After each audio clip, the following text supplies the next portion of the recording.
हर हर महादेव। स्वागत है आपका मेरे चैनल कुक वंदना के साथ। आज मैं दशहरा की पूजा की विधि बताने जा रही हूँ। तो मैं इस जगह पर पूजा करूँगी।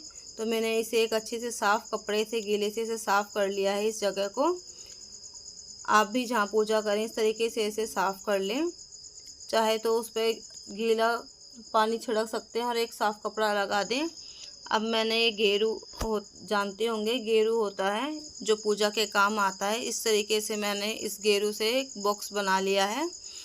बॉक्स बनाने के बाद मैं एक डबल लाइन करूँगी। आप देख रहे हैं, इस तरीके से आप देखते जाएं और ऐसे ही आप ये डिज़ाइन बनाना है। मतलब ये हम पूजा की विधि के लिए ये ज़रूरी है। आप भी इसी तरीके से देखते रहें। गेरू से इसी तरीके से बनाना है।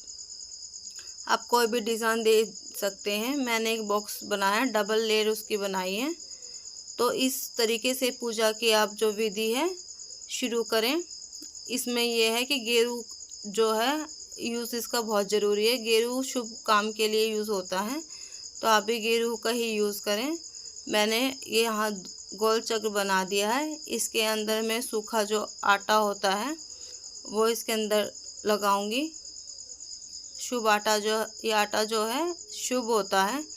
तो हमारे यहाँ जो है हरियाणा की साइड में इसे आटे से पूजा जाता है। आटे को शुभ मानते हैं। और इसके बीच में अब मैं सतिया बना दूंगी। आप चाहे तो ओम भी बना सकते हैं, आपकी इच्छा है। तो उसको मैंने ब्रश की सहायता से आप देख सकते हैं किस तरीके से मैंने इसको बनाकर रेडी कर दिया है। आप भी इसी तरीके से करें। अब कोई भी आप इसमें डिज़ाइन दे सकते हैं। मैंने घुमावदार डिज़ाइन दिया है। आप चाहें तो आप अपने हिसाब से इसमें कोई भी डिज़ाइन बना सकते हैं। तो प्लीज़ आप भी बताते रहना कि आपके घर पे पूजा कैसी होती है। तो मेरे यहाँ तो दशहरा की जो पूजा विधि है वो इसी तरीके से होती है जिस तरीके से मैं आपको बता रही हूँ। इसे किसी भी तरीके से बना सकते हैं, बस बॉक्स बनाना ज़रूरी होता है। इसमें हाथ पैर पूजने के लिए वो बनाने होते हैं गेरू से। हमारे यहाँ तो गेरू का ही यूज़ होता है। तो काफ़ी जगह अलग अलग तरीक़ों से दशहरा पूजा की विधि होती है। आपके घर यहाँ कैसी होती है तो आप भी मुझे बताएं, कमेंट बॉक्स में लिखें।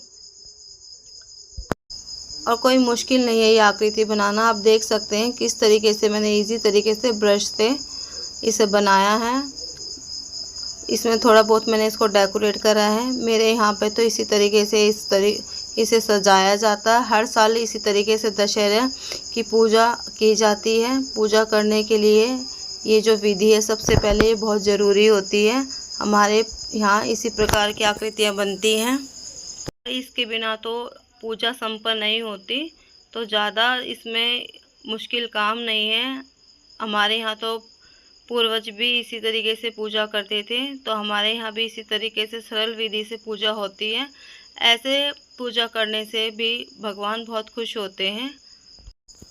आप देख सकते हैं मैंने इन फेस बना दिया है, इनका मुंह बना दिया, मुंह की आकृति बन गई है। अब मैंने इनके हाथ बना दिए हैं गेरू से ब्रश की हेल्प से। आप चाहें तो किसी भी स्टिक में कॉटन भी आप लपेट के वो भी यूज़ कर सकते हैं। अब मैंने इनके पैरों की शेप बना दी है। फिर मैंने इनकी फिंगर्स बनाई हैं, उंगलियां दर्शाई हैं इसमें। तो आपको कैसी लगी मेरी विधि तो आप बताते रहना। मैंने यहाँ पूजा के लिए देसी घी का दिया जलाया। हमारे यहाँ देसी घी का दीपक जलता है। तो हम दशहरा की पूजा कर रहे हैं तो इसमें हम गोबर का यूज़ करेंगे। गोबर की 10 जो है ऐसे लोई सी बना लेंगे छोटी छोटी गोल, क्योंकि रावण जी के 10 मुंह होते हैं। तो उसी हिसाब से हमने ये 10 मुंह बनाकर रेडी करे हैं। तो ये जो हमने बनाए छोटे छोटे ये उपले, ये जो है गाय के गोबर के ही होते हैं। तो गाय का गोबर बहुत शुभ होता है, पूजा के लिए बहुत अच्छा होता है। इसके बिना तो पूजा अधूरी होती है। तो मैंने ये जो उपले लिए हैं 2 इनके फेस के ऊपर वहाँ लगा दिए हैं और चार जो है मैंने इस साइड लगा दिए हैं। आप देख रहे हैं जिस तरीके से मेरी वीडियो में आपको दिख भी रहा है। अब मैंने हल्दी का टीका लगाया है। इन सभी जो मैंने उपले रखे हैं, जो रावण जी के मैंने मुंह बनाए हैं, तो इन पे मैंने तिलक कर दिया है। सभी पे बारी बारी तिलक किया है मैंने। फिर किसी भी आकृति, आप कोई भी आकृति दे सकते हैं। अब मैंने शुभ काम के लिए इसमें सतिया बना रही हूँ। आप चाहें तो ओम का भी लिख सकते हैं। तो ऐसी ट्रिक को आप फॉलो करते रहें, बहुत आसानी से ये आकृति आप बना सकते हैं। ये दशहरा की पूजा करने की ये संपन्न विधि है। इससे भगवान जी बहुत खुश भी होते हैं और जो पूजा होती है वो इस तरीके से ही होती है। और ज़्यादा कोई मुश्किल बात नहीं है कि बहुत मुश्किल होता है। तो आप देख सकते हैं मैं अब डिज़ाइन बना रही हूँ। इसमें कोई भी आप डिज़ाइन भी दे सकते हैं। कितना सुंदर देखने में लग रहा है, कितना मनमोहक लग रहा है ये दृश्य देखने में। शायद ही आपने कहीं ऐसी दशहरा की पूजा की विधि देखी होगी और बहुत आसानी से सरल विधि से मैंने आपको समझाने की कोशिश भी की है। ये जो हमारे नौरते में हम जो उगाते हैं ये वही हरी घास है, ये जो बोलते हैं जिन्हें। ये मैं नवरात्रों में हम 9 देवियों की जब पूजा करते हैं तब उनमें मैंने ये उगाए थे।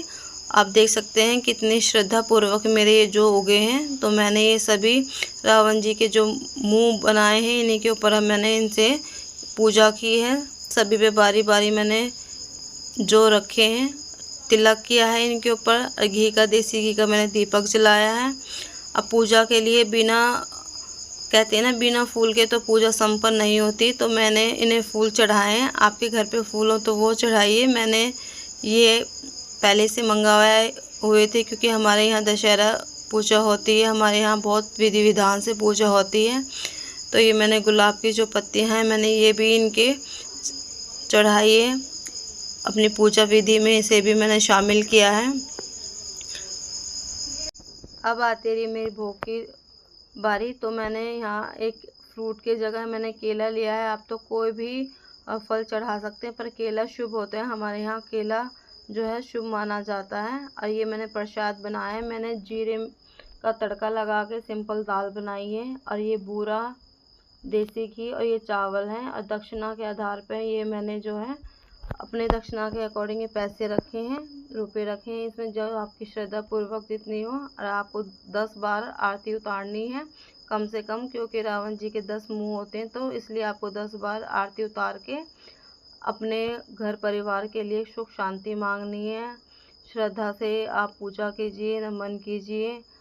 और ये जो भोग है आप कहिए कि मेरा भोग समर्पण करें, आप मेरे भोग को खाएं। अब मैं जो ये सभी चीज़ें हैं अपनी जो सास है उनको दे दूंगी। ये दीपक मैंने मंदिर में रख दिया अपने।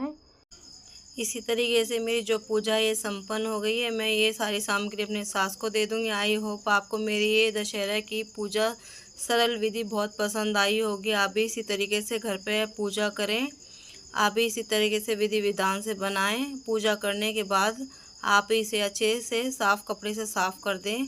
तो हैप्पी दशहरा। हर हर महादेव, हर हर